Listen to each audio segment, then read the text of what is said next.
You again.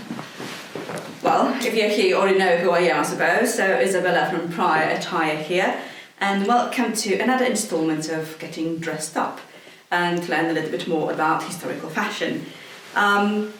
This outfit I'm going to present today is from my new book that's coming out next year, 2026, about reception and evening or ball and visiting Victorian gowns. So today we are looking at the natural form era, which was that sort of brief interlude between the first bustle era and the second bustle era, so between 1876 and 82 more or less.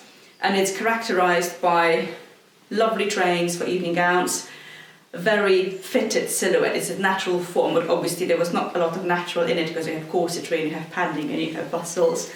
But we'll get into that in a second. What I have on at the moment is my favourite natural era sort of bateau pleat dressing gown in wool with some nice velvet bits, and it's all overlapping and closing with little tassels. And that's something that a lady will be wearing with or without a corset to start the day, eat some breakfast in her bedroom, maybe just have a lazy day, but that will be something quite nice. Possibly seeing a good friend. These kind of gowns later on transformed into tea gowns, so you would be wearing a tea gown to have tea with your friend indoors in the comfort of your house, so you're not really dressed but you're still elegant. And obviously you need to have a long train because, you know, dressing gown without train in that era is not a proper dressing gown. So let's take that little thing off. Oh, by the way, it has huge pockets. And there's some elastic. I do use it quite a lot. So let's take that off. Let's get my little slippers off as well, because we are getting ready to receive guests. We are doing a reception gown. So that's a gown that would be used to receive guests in your house, usually for dinner or afternoon. You could also use it to visit gowns. So reception gown, visiting gowns are usually more or less the same garments, depending whether you are the host or you are the guest. As usual, we have the start stockings, split drawers, and a chemise.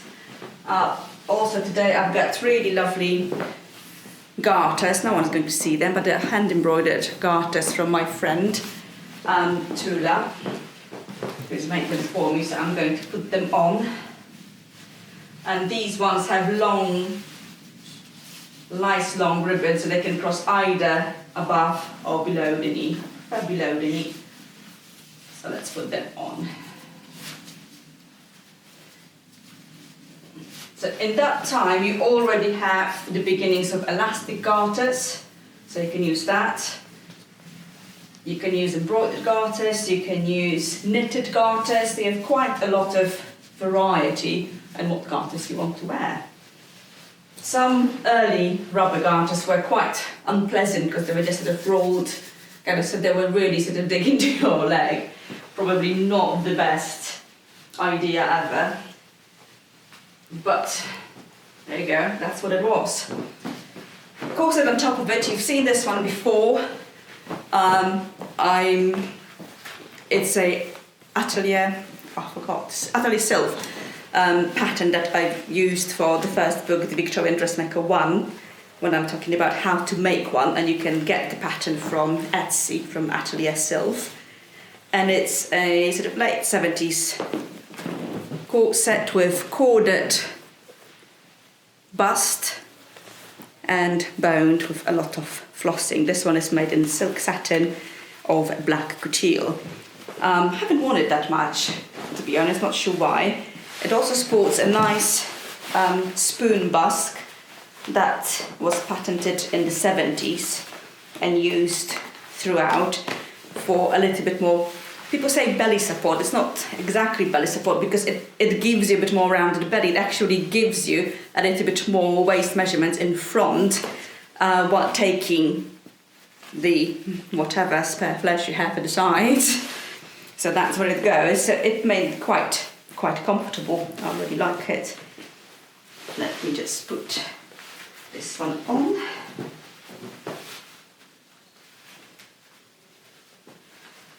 Yeah, my maid, for those who are following, still able, possibly still in Scotland with her. We love it. I hope she will come back at some point. But in the meantime, I don't really want to hire another one.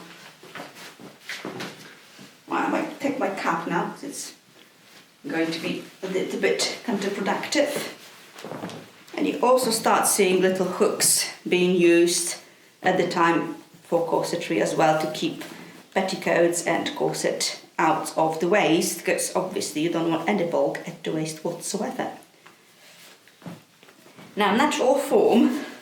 So yes, this is the natural form. Obviously it's a big cheat, as usual, for many people. Plus ça change, as they say, nothing really changes. What was important was the streamlined silhouette with a nice little bootie. So at that point I would still be using a little bit bustle pad, I think, just to give me a little bit more rounded posterior. I'm going to knot it here as well. So that should be just about right. Yeah, just a little bit. And this is also a brilliant way of getting used of leftover bits of fabric. Right, at that point you still have bustle cages, but they're very, very different. They tend to be supportive for the trains only and not really giving you a lot of booty here. Again, different models for different years. So you can have a little tail cage. But very often it was the petticoat that gave you a little bit more support. For gowns with the train, you had two options to protect your train from being damaged. You could either put a balayage underneath. I think you've seen it on my previous evening natural form gown. I'll put a photo here. So you can put the balayage so there's dust, a ruffle underneath. So that will absorb any dust or muck or whatever and can be washed and put back again. Or you can use a petticoat that has been tailored to fit with your gown, so that anything goes in petticoat and you can chuck the petticoat to the wash.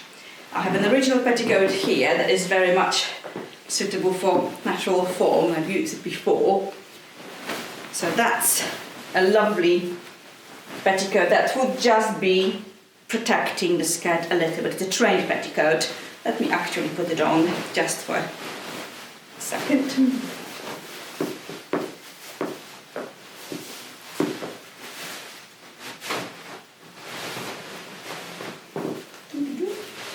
So the front is shaped and the back is long and additionally reinforced so that you can put your gown on top of it.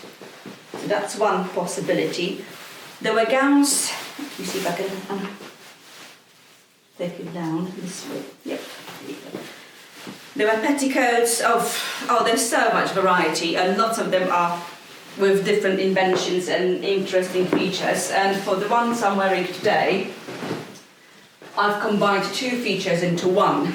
I wanted a petticoat with a tailored top with a lot of train, with ruffles, but also with a front that would facilitate walking or dancing. It was shown at a walking skirt length, but obviously nothing stopping you to get it for dancing. So let me put it on and you'll see what I mean. Wrong. Where is the front?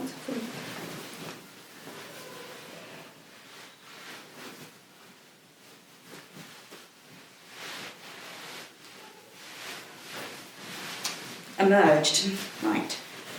Let me just do the back. Actually, I might get my cameraman to do the back. Cameraman, please. And you have a fetching view of my armpit. Some people pay fortunes for that, you know. Absolutely. That's a different channel. We don't have that sort of channel yet. There would be a different type of channel. Okay, so what he's doing is just buttoning, but there's also a drawstring here. Hold on. And that can be quite together. Thank you. And I can still put the petticoat under the little hook. So the front has a little opening. Again, I might go a little bit. Not sure if you can see very well. That opens when you walk. You can see there's a little godette inserted in front that is completely closed, but that will make walking much easier. The skirts at the time are really quite close fitting around the hips and thighs, but you obviously you might not want to be kicking around, but this will be easier to play around with. The back is interlined with tarlatan, sorry, I keep forgetting one syllable, tarlatan. Again, for protection, you can put more lace on it if necessary, but this is just for protection, so this would slide over the floors very nicely and can be removed, and a different bit used, so just cheap cotton and a lot of flounces. Stop, please. As you can see, the petticoat here can be regulated with a drawstring. There's a drawstring here, so it can be adjusted to your skirt. And the train can be cut either square, as the original on the drawing is, or with a slight roundness, or completely round, depending on the shape of your skirt. So that's our long tail. Let's put some shoes on. I don't have matching shoes, hold on.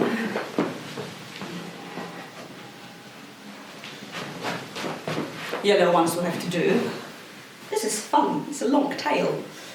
Let me put some chemisette on. Some fluff here. So this one. So this usually would stop, well, will keep me warm if necessary. And for winter, this would be nice warm flannel or wool.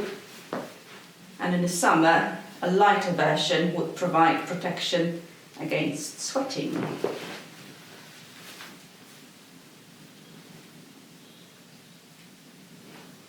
I must admit, natural form is one of my top 5. I'd say I don't have a favourite, but it's so elegant, so graceful, ridiculous, absolutely ridiculous, you know, long-tailed gowns, but it's just so much fun. I think that's the beginning of the Gilded Age, and that's what Gilded Age is for me, really. It starts with the natural form. Now this is our skirt, and again this gown is based on the fashion plate. On the fashion plate the lady has legs up to here at least, looking at the proportions. And this is a lot of ruffles. This emphasises the trend that started in the 70s. We have machines, which means making ruffles like these is really fast. So all of these are hemmed by machine. It would take, well, it took 2 hours, maybe 3, to hem them all out. They're all bias ruffles. And lace, again lace, it's a machine-made lace. This one actually comes from the Cluny Lace factory in Nottingham that still make traditional Cluny and Nottingham lace that was made in Victorian era. So that's as close as you can get. Obviously it's suitably expensive, so the lace for that gown, I've used about 55 meters, and that's about 300 quid of worth of just lace. I'm not even talking about fabric, just lace. So those of you who are asking me why don't I make my books faster, well that's why I can't invest that much in so many gowns on a very short time. Obviously you need time to make it and to make them, but also there is an investment. And yes, I sell gowns on. I think this one is going to stay a little bit with me, but still it is an expense, it's investment. So inside, all lined with cotton,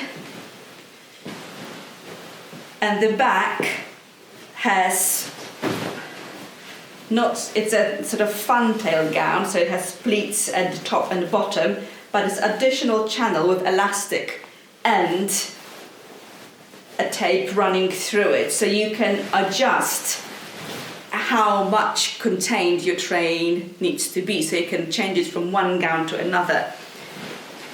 So at the moment it's set relatively loose, but if you can pull the things tighter, it gets much tighter. So you can adjust it nicely. Right, let's put that thing on.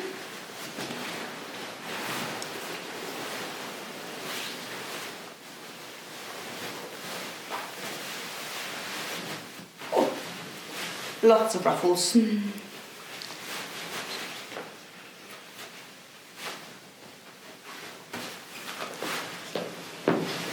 So the idea is that your train here is going to support and protect your gown there. I don't think you can show. Could you just tilt it, Lucas, so that we can see a little bit more? I think in practice, balayage works better because ballet is attached to the skirt so it moves together. With this, I think very often you would have petticoat moving one way and skirt moving another way. So it would still need, most likely, either tacking very lightly with thread or just pinning in place, which is the easiest way to do, I suppose, which I'm going to ask my husband to do for me in a second, but this can wait. Can I see what you're doing? And the last item is the gown. This is a princess cut gown, which means it runs all the way without waist seam. But this one has panniers, so it has not a waist seam, but it has a separate seam for the panniers. So it was an interesting pattern to arrive at and to experiment with. It's not very common, but it existed. I think I found one example of in a German magazine.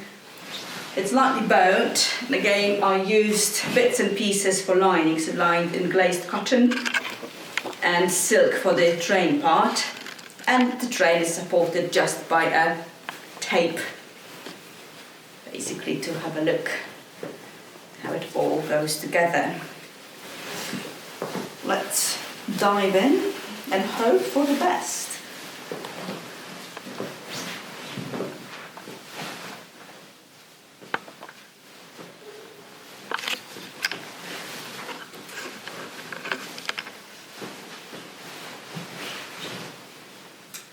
I have a little jabot to work with later, so I'll put it aside. Now the first thing you usually put on is your waist tape, because that's the thing that keeps your bodice and the strain from the buttons. And then you button it all up. Let me see if I can button it up.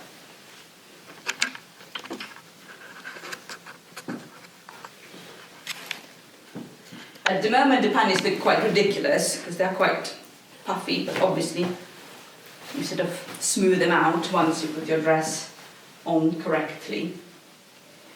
It was very much a revival of 18th century fashion, and it's quite a spectacular way of showing off your wealth. Okay.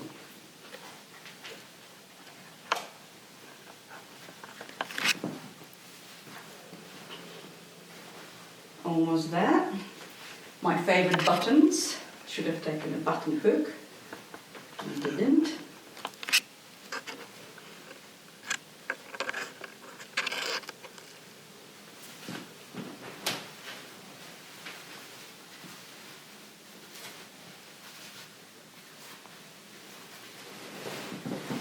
Okay, this gown also sports a little sort of fichu collar added on. So that's what was on the original fashion plate. And that's something that would be just tack on very loosely because you will be washing it quite a lot. Or you can wear it completely without, so really up to you. And it has a little jabot in front, which I'm putting in a second. At the moment, it's so much skirt. That's what it is. Let me just arrange my lace here correctly. on the sleeve. So lace galore, basically showing I'm very wealthy, I can afford a lot of lace. Yes, it's a machine-made lace, but still pretty expensive, cheaper than handmade, but nice to have it all done. So I'm going to put my little jabot on, which goes with some flowers, and I might put a little necklace on too.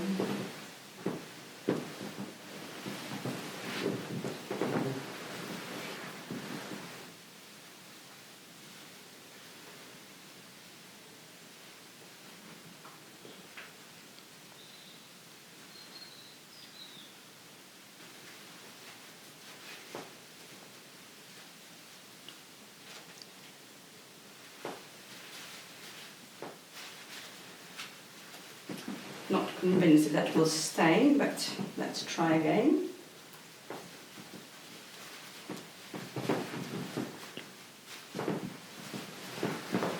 I think that's close enough to the fashion plate. It's just hanging loose here, which is okay. I'll take a few pictures of that. But on the whole, I think I would prefer the gown without this thing. It's just not necessary. I think I'll keep it for some photos. For the hair, which is now much much more confined than before, I'm just going to put a couple of